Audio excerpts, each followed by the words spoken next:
The chaos at the Capitol this week, both outside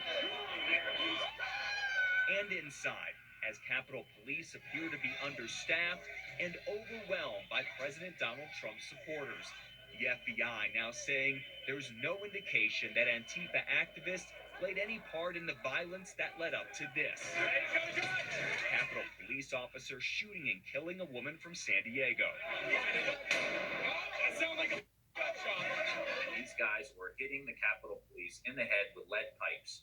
A number of the injuries are head injuries. It was one of those injuries that ultimately killed this 12-year veteran of the Capitol Police Department, Officer Brian Sicknick. He was 42 years old and an Air National Guard veteran. Well, we came this far. What do you say?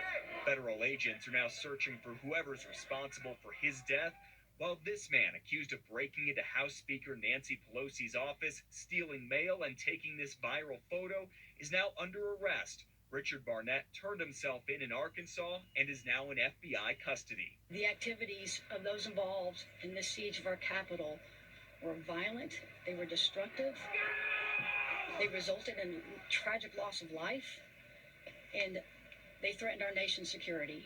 Matt Morrow, Fox 31. All right, Matt, thanks. Now, stemming from this, Twitter released a lengthy statement about why it suspended President Trump's personal account, and it included this alarming message. Plans for future armed protests have already begun proliferating on and off Twitter, including a proposed secondary attack on the U.S. Capitol and state buildings on January 17th. Now, we've reached out to local and state law enforcement about threats here in Colorado. We have not received a response. But reaction from Colorado members of Congress still pouring into our newsroom this morning, despite calling people outside of the Capitol, quote,